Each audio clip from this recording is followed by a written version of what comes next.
Assalamualaikum warahmatullahi wabarakatuh. Apa kabar teman-teman semuanya? Alhamdulillah kembali lagi bersama saya Abu Maryam di Amerismi Channel.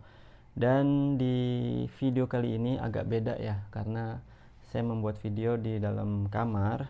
Jadi insya Allah di kesempatan kali ini saya mau membuat video khusus untuk menjawab pertanyaan teman-teman semuanya seputar manasik umroh.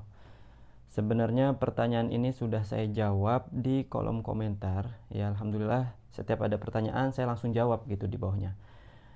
Tapi saya rasa nggak semuanya membaca komentar ya. Jadi sekarang saya membuatkan video khusus seputar pertanyaan teman-teman semuanya ya, seperti itu. Dan sebelumnya saya juga terima kasih untuk teman-teman yang sudah mensupport channel ini, sehingga ya sampai saat ini ya kita berusaha berbagi, mengedukasi dan menghibur teman-teman semuanya, sehingga yang sudah pernah umroh melihat video saya jadi kangen lagi pengen kesini. Mudah-mudahan yang belum juga Allah segerakan panggil menuju ke tanah Haramain. Amin ya robbal alamin. Jadi di sini saya sudah kumpulkan beberapa pertanyaan. Tentunya nggak semua ya, karena banyak banget. Jadi saya kumpulkan beberapa di antaranya yang memang sekiranya penting ya. Insya Allah semuanya penting, cuma ini yang terkumpul baru 25 pertanyaan. Supaya durasinya nggak kepanjangan. Kalau memang nanti masih banyak yang belum terjawab, kita buat part 2-nya. Oke. Kemudian kita akan bacakan satu-satu pertanyaan dari teman-teman ya. Pertanyaan pertama, kalau kita baca doa di waktu start tawaf di lampu hijau, itu doa wajib atau sunnah, Pak? Terima kasih. Oke, jadi ketika kita mulai tawaf itu kan dari pas Hajar Aswad atau lampu hijau yang menandakan kita sudah sampai di Hajar Aswad. Di situ sunnahnya hanya bertakbir ya, Bismillah, Allahu Akbar, satu kali. Memang disunahkan untuk mencium Hajar Aswad, tapi kalau tidak memungkinkan kita cukup berisyarat Bismillahi Allahu Akbar. Seperti itu, dan itu sunnah. Kalau kita nggak baca ya nggak masalah gitu. Tapi sekali lagi kita di sini ibadah umroh ataupun haji ya sebisa mungkin mencontoh Nabi kita Muhammad SAW. Kemudian pertanyaan kedua, jika lupa bacaannya gimana? Nah, ini mirip-mirip ya. Kita umroh kemudian lupa bacaannya di setiap rukunnya. Seperti misalkan ketika kita tawaf, ketika kita sa'i, lupa bacaannya. Perlu teman-teman ketahui bahwasanya ibadah umroh itu adalah ibadah badan sebenarnya. Ya, kecuali niat. Kalau niat memang ibadah hati dan disunahkan untuk diucapkan. Setelah itu, setelah kita niat, dari mulai talbiyah, kemudian melihat Ka'bah baca doa, mulai tawaf baca doa, kemudian sampai rukunnya menikah Hajar Aswad Robbana Atina itu, kemudian di sa'i juga ada doa-doanya. Semua itu sunnah. Kalau kita lupa itu nggak masalah. Tidak harus kita mengulang lagi putaran tawafnya atau sa'inya. Pertanyaan selanjutnya. Assalamualaikum, Afwan mau bertanya, pada saat tawaf kalau tidak bisa langsung mencium Hajar Aswad kan mengisyaratkan dengan melambaikan tangan. Apakah setelah melambaikan tangan tangannya kita cium? Wallahu alam. Yang saya tahu bahwasanya kita mencium tangan itu ketika kita menyentuh bagian Hajar Aswadnya. Disunahkan kan mencium Hajar Aswad. Kalau nggak memungkinkan kita mengusap Hajar Aswadnya, kemudian kita cium, atau dengan ketika itu Rasulullah dengan tongkatnya kemudian dicium bagian yang terkena Hajar Aswad. Tapi kalau kita cuma isyarat, tidak ada anjuran kita mencium tangan. Seperti itu, wallahu alam. Kemudian pertanyaan ketiga, Assalamualaikum Ustadz, izin bertanya, kalau umrohnya pas bulan puasa minum air zam-zamnya gimana ya? Pas bulan puasa, ya tentu kita nggak minum air zam-zam ya, karena minum air zam-zam juga ini kan sunnah ya. Sedangkan puasa Ramadan wajib gitu. Jadi nggak masalah ketika kita umroh dalam keadaan berpuasa, kita nggak harus minum air zam-zam. Artinya kita lewat saja langsung menuju ke sa'i. Selanjutnya, kalau ke Masjidil Haram wajib ihram atau bisa pakai kaos dan kemeja juga. Ya, jadi peraturan ini sudah ada semenjak 2022, yaitu setelah corona. Sebelum corona, semua jamaah itu diperbolehkan masuk ke pelataran Ka'bah itu dengan gamis, kaos ya. Bahkan baju bebas lah intinya, nggak harus pakai ihram. Tapi setelah corona, karena jamaah semakin padat, semakin membludak, jadi pemerintah memberikan peraturan baru sehingga siapa saja yang memasuki wilayah Ka'bah itu harus pakai pakaian ihram yang laki-laki. Kalau yang perempuan bebas. Perempuan kan ihramnya pakai pakaian biasa ya. Jadi Masya Allah, kenikmatan bagi perempuan bisa sholat 5 waktu terus di pelataran Ka'bah. Selanjutnya, sholat 2 rakaat di belakang makom Ibrahim, usolinya gimana? Jadi Bapak Ibu, perlu kita ketahui bahwasanya an-niyah mahalluhal qalb. Jadi niat itu posisinya tempatnya di dalam hati. Usolli itu tidak ada, ya. Baik itu ketika sholat di belakang makom Ibrahim atau sholat-sholat yang lainnya. Cukup kita berniat di dalam hati, saya mau sholat sunnah ba'diyah tawaf atau sholat sunnah setelah tawaf. Itu cukup ya, wallahu a'lam. Kemudian pertanyaan selanjutnya, Masya Allah sangat jelas, untuk ke Tan'im ambil miqat pakai bus Mekah nomor berapa? Sebenarnya ada banyak ya bus Mekah, tergantung kakak yang nanya ini posisinya di mana. Kalau posisinya di Ajat itu ada, tapi beberapa kali naik bis ya, bisa 3 kali ya, naik bis nomor 5, pindah lagi. Kalau kita naiknya dari Marwa, stasiun Marwa, terminal Marwa maksudnya, di sana nomor 10, kemudian nyambung lagi. Intinya susah. Kalau saran saya, kalau teman-teman mau ke Tan'im, bagusnya dari sini naik taksi, dari depan hotel naik taksi, tapi jangan PP, naik taksi sekali jalan ke Tan'im, kemudian dari Tan'im ke Haramnya cari taksi yang ada di sana. Lebih murah, cuma 5 real. Kalau kita PP itu 50 real ya, naik taksi sendiri. Kalau kayak tadi saya, sekali jalan 20 real atau 25 real, kemudian balik lagi cuma 5 real. Artinya kita bisa hemat 20 real. Itu saran saya. Nggak saya saranin juga naik shuttle bus, ya Allah, macet itu.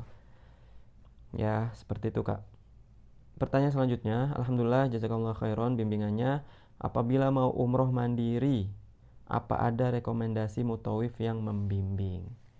Jadi untuk teman-teman jangan khawatir ketika mau umroh mandiri. Insya Allah banyak teman-teman saya, teman-teman kita semua yang mutawif dan faham sunnah juga. Insya Allah akan dibimbing sesuai sunnah Nabi Shallallahu Alaihi Wasallam. Jadi teman-teman yang mau umroh, sedang cari mutawif, bisa hubungi saya. Karena nomor WhatsApp saya taruh di setiap video panjang. Coba dicek di deskripsi video. Insya Allah ada banyak.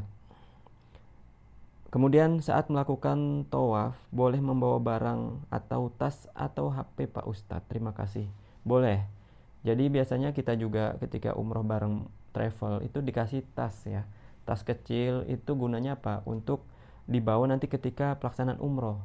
Untuk naruh sendal, naruh dompet, naruh handphone gitu ya. Jadi boleh, itu bukan termasuk larangan umroh. Selanjutnya, saat melakukan tawaf boleh membawa barang atau tas? Oh, sama pertanyaan, maaf. Bismillah Ustadz, Ana belum paham mengenai batasan penggunaan sabun dan wewangian sebelum dan sesudah ihram seperti apa ya.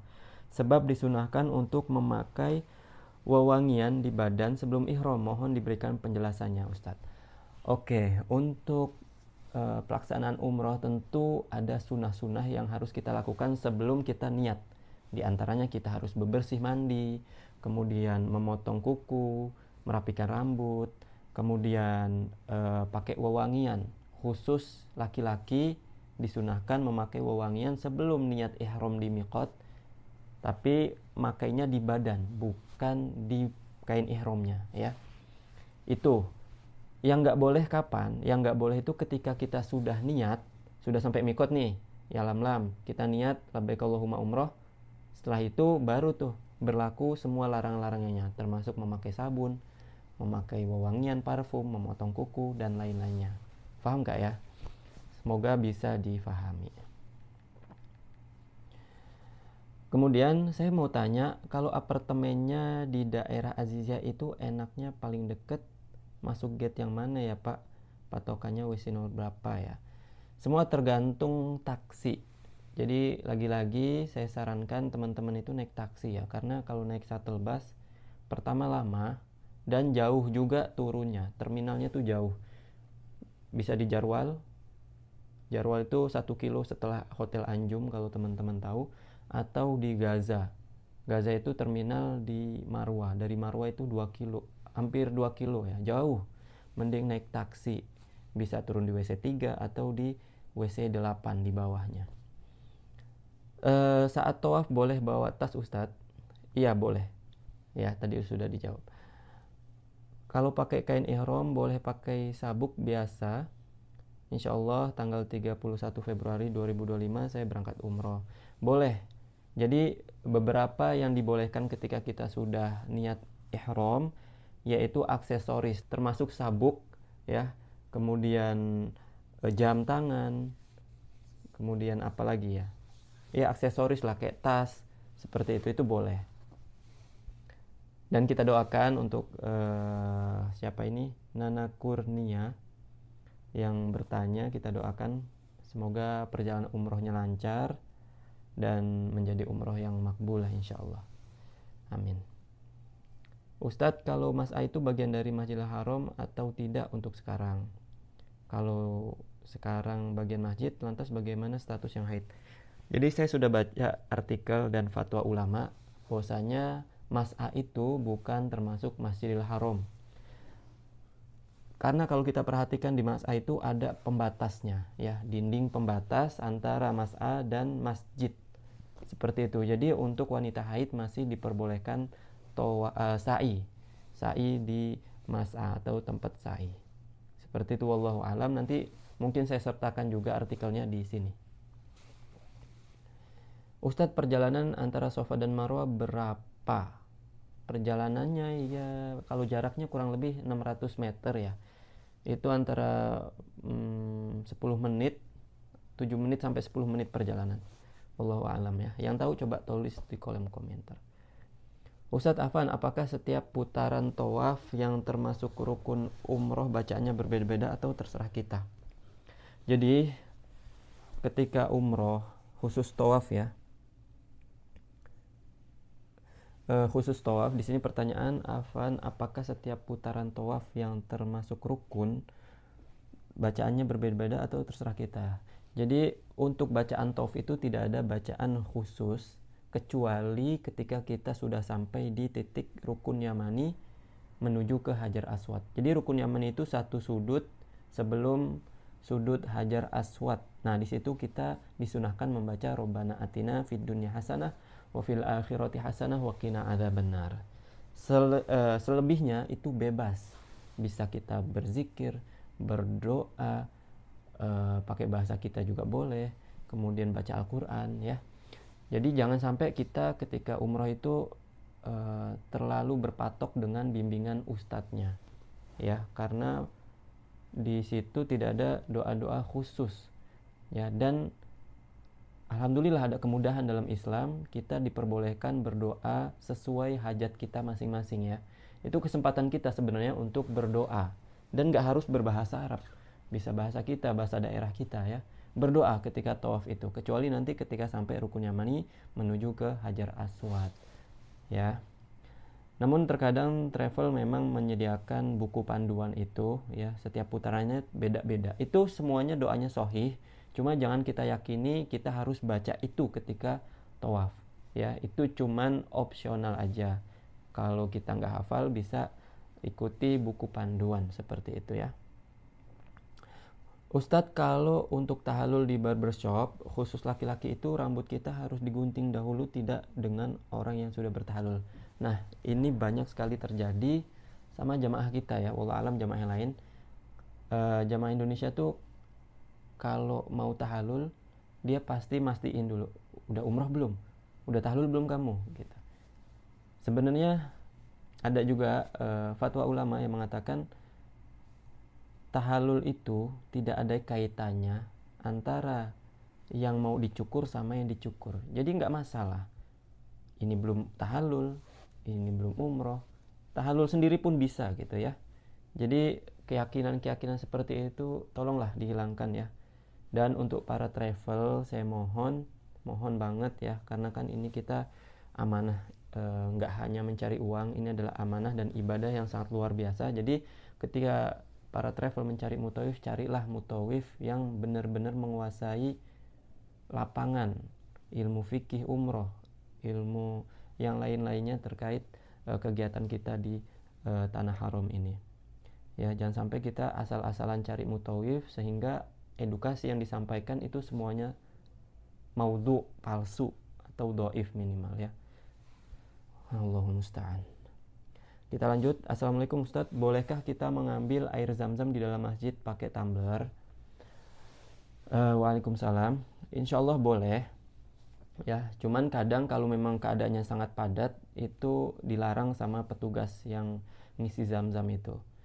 Sebenarnya di Masjidil Haram atau Masjid Nabawi itu sudah ada lokasi khusus untuk pengambilan kapasitas banyak.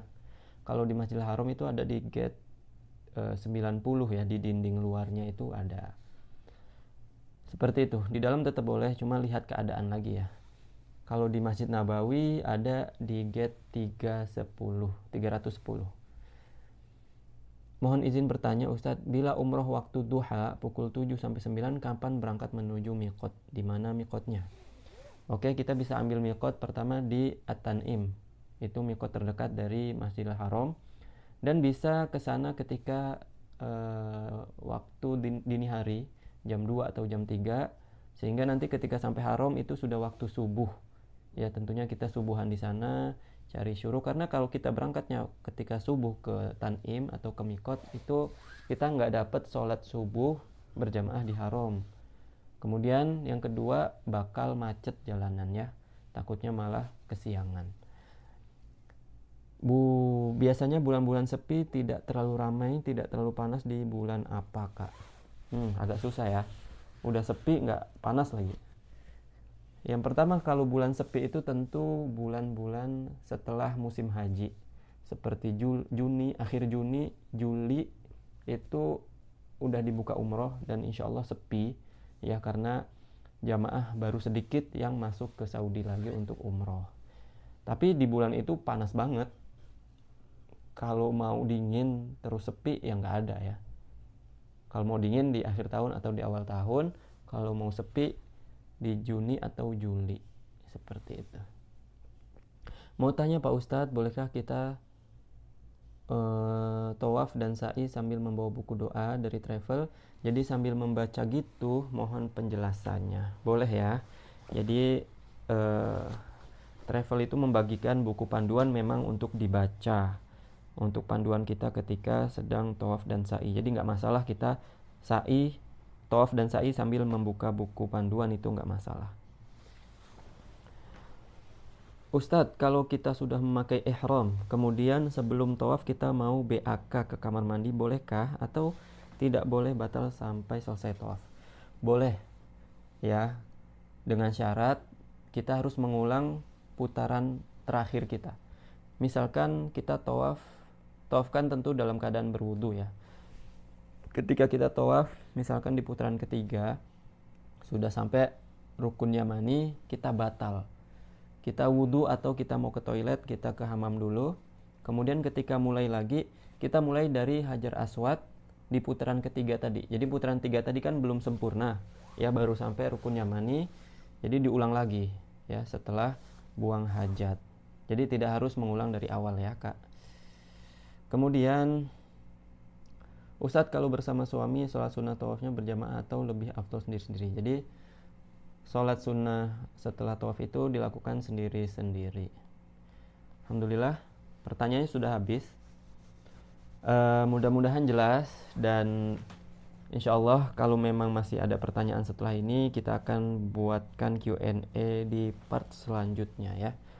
Karena memang banyak sekali pertanyaan-pertanyaan yang di luar prediksi juga ya. Kita nggak tahu karena kan jamaah banyak yang memang belum tahu, tanya ini tanya itu gitu. Insya Allah kita akan bantu jawab. Jadi untuk teman-teman bisa tulis di kolom komentar lagi kalau ada pertanyaan, tapi tolong jangan pertanyaan yang serupa ya, disimak baik-baik, jangan sampai videonya di skip-skip supaya maklumat dapat semua. Dan ini tadi video mengenai Q&A, menjawab pertanyaan teman-teman semuanya. Kalau memang masih kurang paham atau ada tambahan dari teman-teman, bisa tulis di kolom komentar jawaban versi teman-teman ya, atau tambahan atau saran apapun itu, insya Allah kita terima ya. Sebelumnya terima kasih yang sudah menonton, yang sudah mensupport channel ini. Barakallahu fikum. Saya doakan juga untuk teman-teman semuanya, mudah-mudahan yang akan umroh dan yang belum umroh, Allah mudahkan perjalanan umrohnya. Allah segerakan panggil untuk menunaikan ibadah haji ataupun umroh secepat mungkin. Sekian dari kami. Barakallahu fikum. Salam dari kota Mekah Al Mukarramah. Wassalamualaikum warahmatullahi wabarakatuh.